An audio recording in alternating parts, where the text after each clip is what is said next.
Before we start, warning. Spoilers ahead. Today, I'm going to recap a 2016 Korean thriller movie called Pandora. An earthquake strikes the small town where Jae-hyuk lives and causes explosions at the nearby nuclear power plant. The situation quickly spirals out of control, leading the entire nation to panic. Jae and his friends grew up in a slow town near a nuclear power plant. He lives with his mother, sister-in-law, and nephew. The town was promised a better future by the construction of the nuclear plant as it offers them jobs and stable living conditions. But it has also taken away other livelihoods such as tourism and fishery. This makes people in his town don't have other choices besides working at the plant. He hates his job and desperately wants out, but feels duty-bound to stay with his family. One day, he tells his girlfriend, Yun, that he is planning to leave the town and go abroad. This makes her angry at him as she doesn't have anyone else to rely on in the town besides him. His mother also opposes his plan despite her resenting the plant too. Jae's father and brother were also workers at the nuclear plant. They both died as a result of a working accident at the plant. She sees Jae as an incapable and lazy man because he lost his father's accident compensation money when he opened a business with the money, so she can't let him go by himself. Feeling annoyed, Jae continues working at the plant. During a working shift, he decides to ditch the town and disappears. But it's already too late. A disaster is waiting for him at the plant. Meanwhile in Seoul, a youthful and idealistic President Kang reads a report by Park, a chief engineer at Hambyul nuclear plant, about safety concerns and maintenance corners being cut at Hambyul. The report is given directly by his wife because many officials are trying to bury the report, including the Prime Minister and his team. Knowing this, he summons the Prime Minister to confront him about the report. The Prime Minister tells him that he rushed the nuclear power plant bill to revive the national economy and insists to not waste government resources to quarrel about it. Park gets transferred to another place because he blew the whistle about the plant situation. The disaster starts when a 6.1 magnitude earthquake shakes the town and damages the power plant. Jae calls his family to make sure they are okay.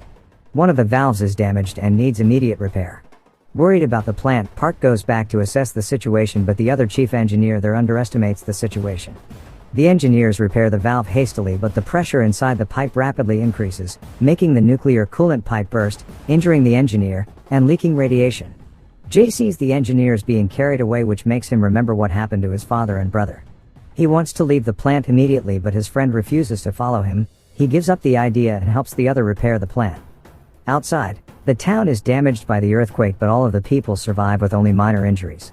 The Prime Minister tries to hide the plant incident, but President Kang finds out about it and becomes furious. The Prime Minister wants to cover up the accident and make the evacuation operation as small as possible to prevent national panic and mass chaos.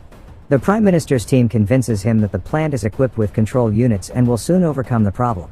President Kang doesn't have any other choice and agrees. So they only notify nearby towns and evacuate them silently. Jae's family and girlfriend get into a bus and evacuate with the other people from their town.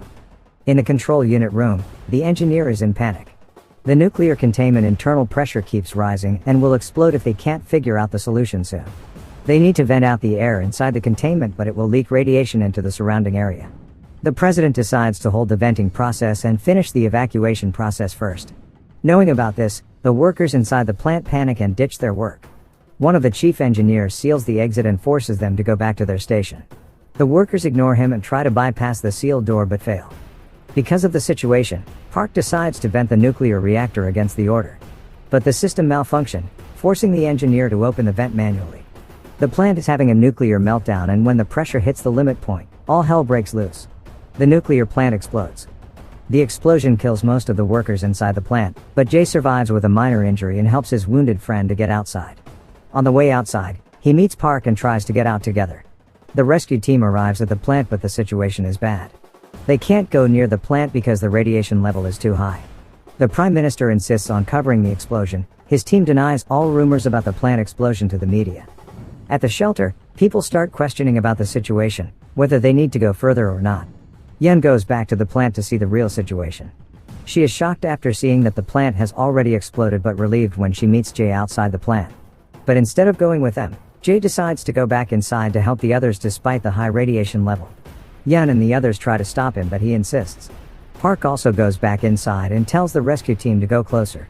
They finally decide to go closer to the plant and spray the area with water to help bring down the radiation level and pump coolant to the nuclear fuel road. Jae's friend gets treated at the medical tent with the rest of the victims. The medical team decontaminates them with water before treating them to minimize the radiation poisoning. Despite their effort, the situation doesn't look good. Yun goes back to the shelter to notify Jae's family that he is okay, but she lied about his whereabouts. She also tells the real situation to the other people, which makes them immediately pack things up and go outside the shelter to move away further. But the authorities lock them inside and jam the area phone signal, preventing them to share the real situation with the rest of the nation. Jae keeps helping trapped workers until nightfall. He accidentally gets splashed by radiated water while helping inside. His body can't keep up with the radiation and he collapses. He immediately rushed to the medical tent to receive treatment. The rescue team has run out of water, so they retreat to get some more. Park wonders why they don't use the seawater. He finds out that the head office has forbidden them to use seawater to prevent the decommissioning of the power plant. This makes him angry because the higher politician still thinks about the plant's functionality despite the situation. The radiation level is starting to take a toll to the rescue team's health. They are now exhausted and starting to show radiation poisoning symptoms. The International Atomic Energy Agency finds out about the accident and alerts the other international agencies about it. Foreign countries are starting to evacuate their citizens from Korea. The media started to cover the explosion incident, resulting in national panic and mass chaos. The whole nation starts to panic and moves away from the explosion area. Yun notices that the authorities guarding them have abandoned the shelter. Together they bust down the locked gate and get on the bus. A high amount of radiation has leaked outside of the plant, so they need to move further away. The medical team at the medical tent also starts abandoning the victims. Only a few brave ones stay there to keep treating the victims. Jae wakes up and immediately tries to find his phone. He calls Yun to tell her to bring his family as far as possible and promises that he will follow them soon. The road is way too jammed, making Yun doesn't have any other choice than to drive on the opposite lane. But eventually, they face another road jam, forcing them to walk. Park is frustrated by the situation when suddenly he gets a call from the president. They start to communicate and discuss the situation directly. President Kang takes over the control and declares a state of emergency. He decides to decommission the plant and start to use seawater to spray the site. Furthermore, he orders the shutdown of all remaining nuclear power plants in Korea until the situation has been assessed. The rescue team starts to flood the nuclear core with seawater, making the radiation level drop. They have one more problem. The coolant level at the fuel rod tank is dropping. The earthquake cracked the floor, making the coolant leak underneath. If the fuel rod is in contact with the air, it will cause a bigger explosion and more radiation will leak outside. They must seal the crack, but the room underneath is full of radiated water, making it a suicide mission for anyone trying to seal the crack. The president shows up on the TV to announce the situation to the whole nation. He also begging for anyone who is willing to help them with the suicide mission. Jae's friend sees it and proposes to his coworkers to volunteer for the mission. At first, they oppose the idea, but because of the radiation poisoning, they don't have much longer to live anyway. So they decide to do it for the sake of their family. Jae Hyuk calls Yun to tell her about their plan. She makes him promise to her to get out alive no matter what happens. But again, she lies to his family about his whereabouts. The team is getting ready for the mission. It will be led by Park. They are provided with painkillers to ease their pain as the room is full of radiated water. They only have 5 to 10 minutes each before their body gives up. On the way, they see their destroyed town and reminisce about their past life there. Once they are inside the plant, they gather up at the room entrance. They split the team into several smaller teams and go inside in shifts of 5 to 10 minutes. Once they can't endure the radiation, the next team will continue the sealing process. But unexpectedly, the crack grows bigger and is about to burst. Their plan has failed. They are about to leave the plan when Jae proposes a radical idea. They don't have to seal the crack, instead, they need to block the entrance and break the ceiling so the fuel rod will fall down and the room will become another tank itself. They start to execute the new plan. But it has one flaw. One of them must sacrifice themselves and detonate the bomb inside after they finish sealing up the entrance. Jae is the only candidate as he is the only one who has the skill to handle explosives. He agrees to sacrifice himself and goes into the room.